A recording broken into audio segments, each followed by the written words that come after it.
दिन पहले खाना पकाने के लिए मुझे अपनी छोटी बेटी को इसके दोनों बड़े बहन भाई मरियम और अरसल के पास छोड़ना पड़ा, क्योंकि अब ये छोटू हिलने जुलने लग गई है और घूमते घुमाते बैठ के किनारे पे पहुंच जाती है और फिर इसके गिरने का खतरा होता है।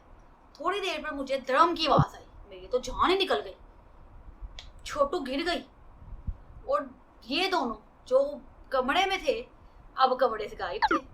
पहले तो मैंने उनको डांटा और फिर गुस्सा ठंडा होने के बाद जब मैंने पूछा कि आप लोगों ने बहन को अकेले क्यों छोड़ा, तो दोनों एक दूसरे को ब्लेम करने लग गए। एक से बढ़कर एक बहाना तैयार था।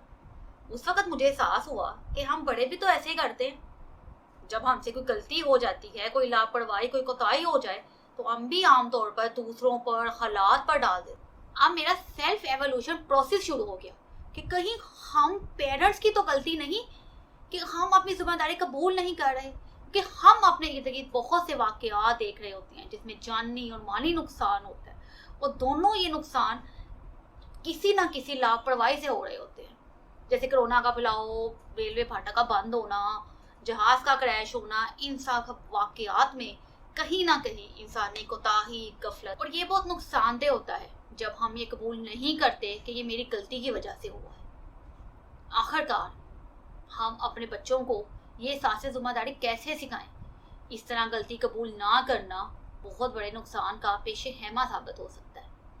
मैंने अपने बुक स्टडी से, अपने तजर्बे से बच्चों को एहसास जिम्मेदारी सिखाने के तरीकों को 3 कैटेगरीज में तकसीम कर पाई। Number 1, make your child conscious about it, यानी अपने बच्चों को एहसास जिम्मेदारी का मतलब समझाएं। उनको बताएं कहानी से, वाकयात से, रोजमर्रा के तजर्बों से, न्यूज़ से कि एहसास जिम्मेदारी क्या होती है। दूसरे नंबर पे खेल से हम एहसास जिम्मेदारी को उनकी आदत बना दें। उनकी आदत कैसे बनाएं? खेल कूद से, मुख्तलिफ एक्टिविटी से, प्रोजेक्ट से और डिफरेंट कहानियों से। नंबर 3, आखिरी नंबर ये और सबसे अहम, कि हम अपने अमल से उनको करके बताएं कि एहसास जिम्मेदारी क्या होता है। अगर हमने उनको कहा है कि हम शाम को आपको बाहर लेके जाएंगे, शाम को मैं कोई गेम्स कराऊंगी, तो हम उनको अपने वादों को पूरा करें। हाल ट्रांसफर होता है, कॉल ट्रांसफर नहीं होता।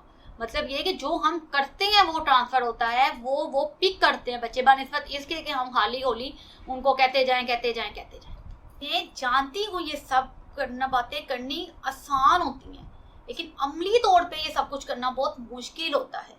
मैं भी हर दफ़ा, हर रोज़ दिन में 10 दफ़ा कोशिश करती हूँ, लेकिन नाकाम हो जाती हूँ। लेकिन अपनी कोशिश को बरकरार रखना होगा अपने बच्चों को एहसास जिम्मेदार बनाने के लिए।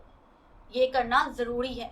मैं अपने आने वाली वीडियोस में आपसे बहुत ज़्यादा एक्टिविटीज़, स्टोरीज़, प्रोजेक्ट्स आपके साथ शेयर करूँगी जो हमारे बच्चों को एक जिम्मेदार इंसान बनाने के लिए बहुत ज़रूरी हैं। सो मेरे साथ रहिए।